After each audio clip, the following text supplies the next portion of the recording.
Hello, welcome. It's Alison from Engli-teach. Let's just minimise that bit. Okay, sorry about that. A couple of little techie problems getting into our live session today. All right, how is everybody? Well, I hope.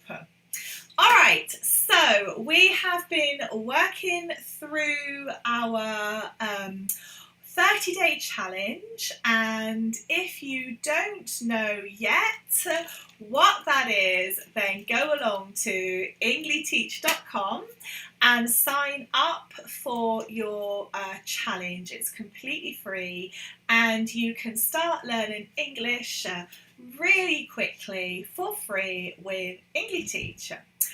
Okay, so let's have a little look at what we are going to be doing today.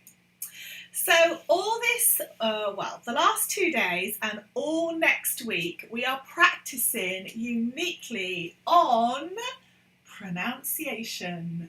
Pronunciation to make your pronunciation as good as mine. I hope. Now, pronunciation comes into lots of different categories, depending on how you use it and whether it is a noun, an adjective, or a verb, or a compound noun. And we have been learning about those in the free access 30-day challenge course. You can also look at some of the blog posts to get some of that information too. Now today we are going to be looking at emphatic stress. Emphatic stress. This is a term we use when we're talking about pronunciation. Okay, now today we are going to be looking at six words, and we're going to look at how we can just say them as they are and how we can say them or pronounce them with emphatic stress. Now listen to how I say that, emphatic stress or emphatic stress. It adds so much emphasis and quality to your pronunciation.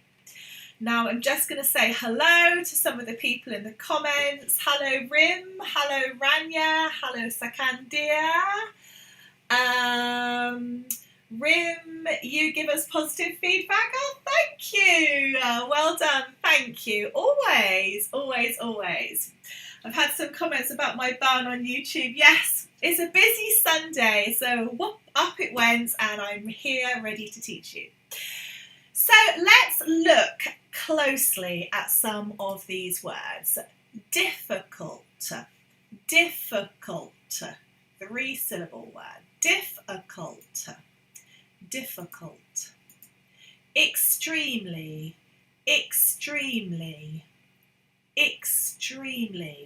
Practice saying these out loud as I am, okay? Terribly.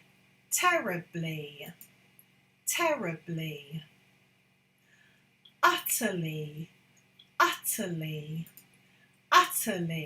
Oops, I've missed one. Completely.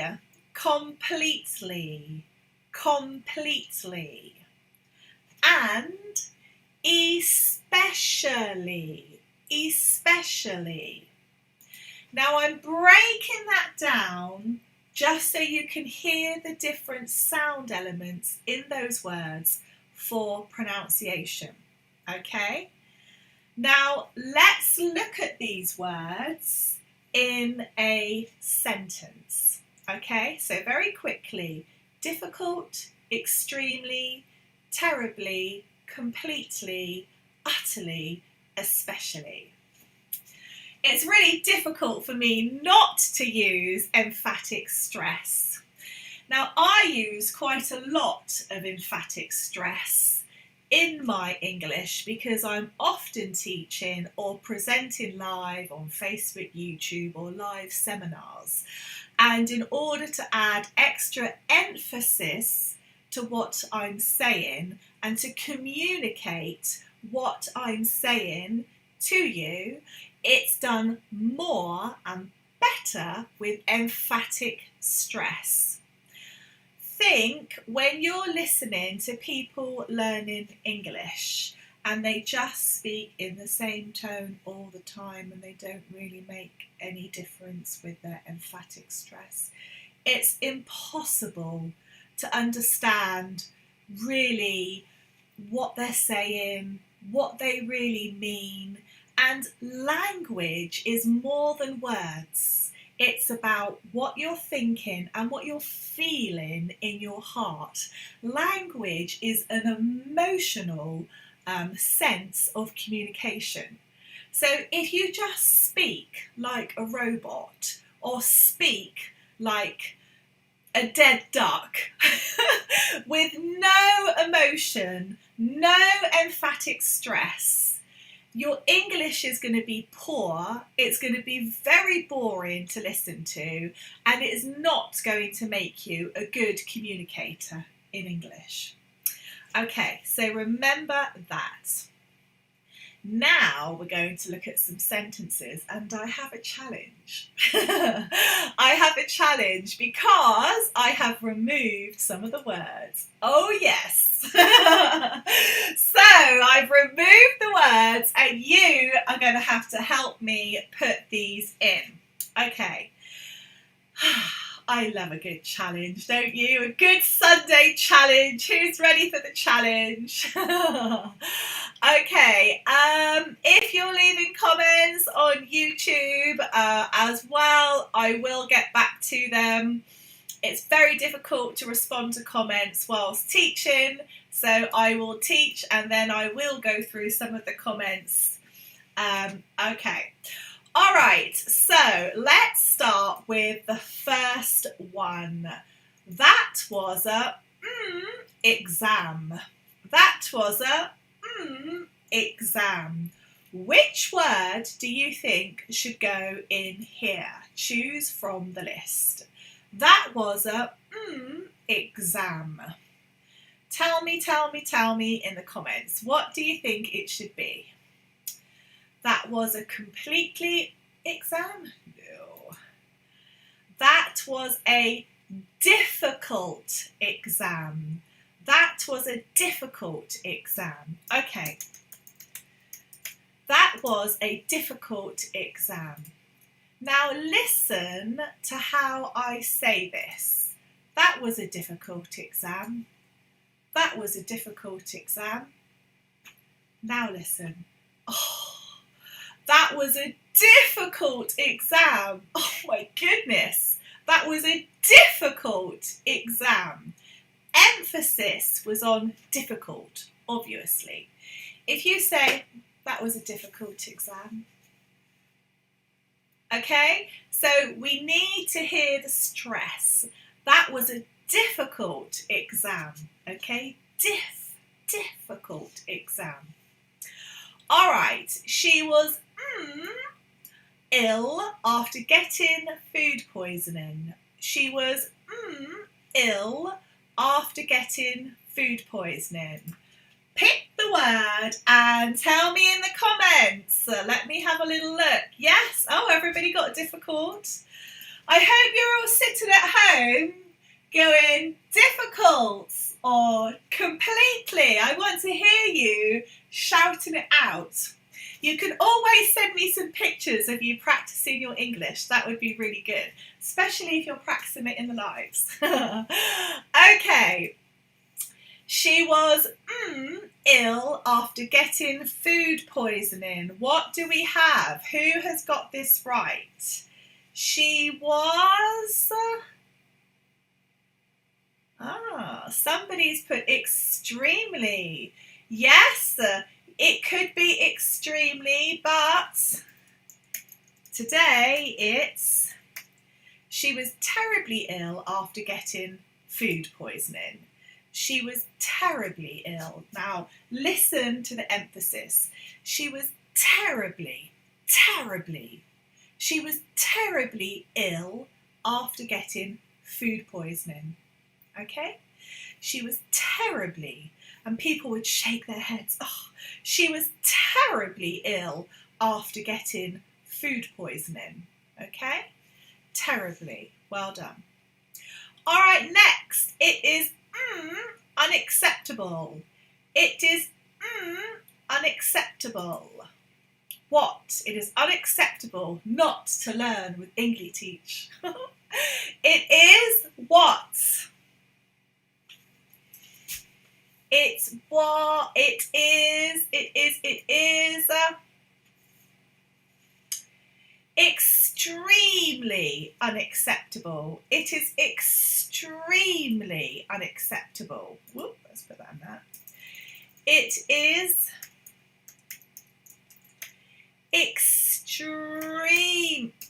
extremely unacceptable. Now listen to those vowel sounds and how I literally stretch them and pull them out. It is extremely. There are 3 different vowel sounds in there. It is extremely unacceptable. Often, for example, school teachers, when you were young at school, it is extremely unacceptable not to study for your exams. Okay, drama, just to make the point. It is extremely unacceptable. All right, next. Very good. I am lost for words. I am lost for words. Now, I love this next word. It's very British. I am lost for words. I am utterly. This is a very British English word. I am utterly lost for words. I am utterly lost for words. Utter. Can you hear the emphasis, the emphatic stress is there. I am utterly lost for words. Not I am utterly lost for words. I am utterly lost for words. I am utterly lost for words. I am utterly disappointed. I am utterly lost for words. Trying to think of other examples. Okay, very good. And the last one is be careful when you take your driving test. Be careful when you take your driving test. What do you think this should be? Be careful when you take your driving test. Be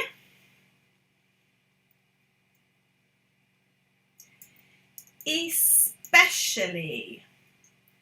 Be especially careful when you take your driving test. So be especially. E is almost said as in 2 separate words, but it isn't. Be especially. Can you hear that emphatic stress?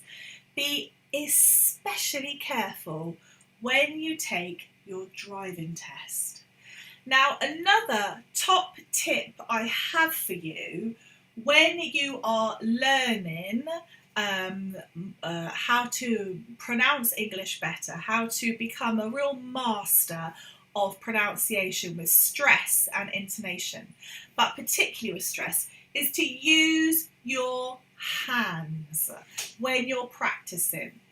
I'm quite a visual learner. I do use my hands a lot because that's just me. I'm a teacher.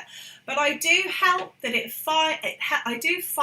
helps to explain things. Now, there is a good connection between mental language and how we use our bodies.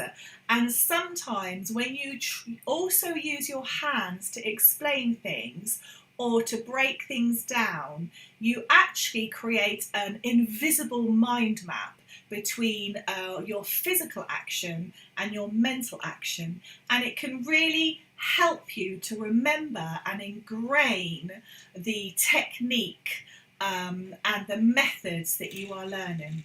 So for example, when you're looking at big words like this, okay, when we're reading and we're learning to read, let's just look at difficult, for example. We would split this word up. Difficult. Diff. Let's do it like this. Diff. E. Cult. Okay? Difficult. Difficult. But when you are speaking, you're not going to write it out. So use your hands. Difficult, difficult, difficult, difficult. It's difficult. Do things to help you remember the rhythm of the words. The different stresses are very much relevant to all the different sound units and segments in a word. So if you're thinking of a word just as one word, instead of going further into it and looking at the different sound stresses, you're going to become a little bit lost, I think, in being able to achieve really good pronunciation. So just work on that. Difficult, extremely, and look, extremely, I'm pushing that out. You can actually see it in my gestures and you can hear it in my voice.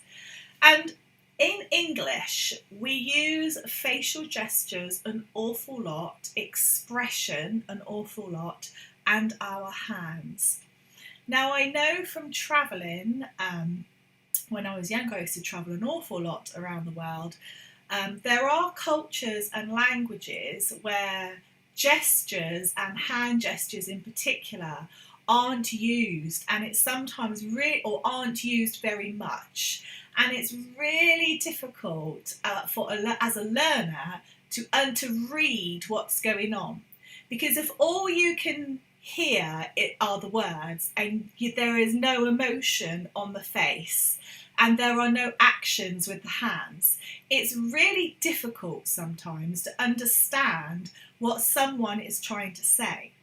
So put yourself in that position, because you are the learner and you need to make extra efforts to help people recognise what you're trying to say and to help them understand your communication. And you'll do it a lot better if you use emotive stress, as we have been learning today. Okay, that is it for today, everybody. That is our wonderful live lesson. I hope it's helped you to try and master a little bit more stress in your language, because it's one of the key factors of better pronunciation. Okay, I'm going to go very quickly to the comments. Okay, yes, everybody got the words right, but I really want to hear you guys say it. Say it. Hello, Abdul. Hello, Ko. Hello, Lamesh. Hello, Rim. Hello, Manel. Hello, Nosh. Hello, Ensphere. Well done, everybody. You have done absolutely wonderfully today. We have a live lesson tomorrow at, let me tell you the time for tomorrow. We have a live lesson tomorrow at 2 p.m. London time. 2 p.m. So if you are wanting to continue with the live challenge with Engli-teach, then join in the live lesson and I will see you tomorrow.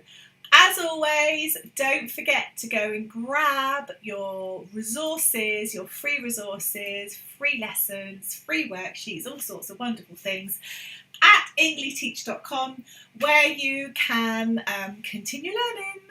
Okay, have a wonderful day, everybody. Take care and goodbye.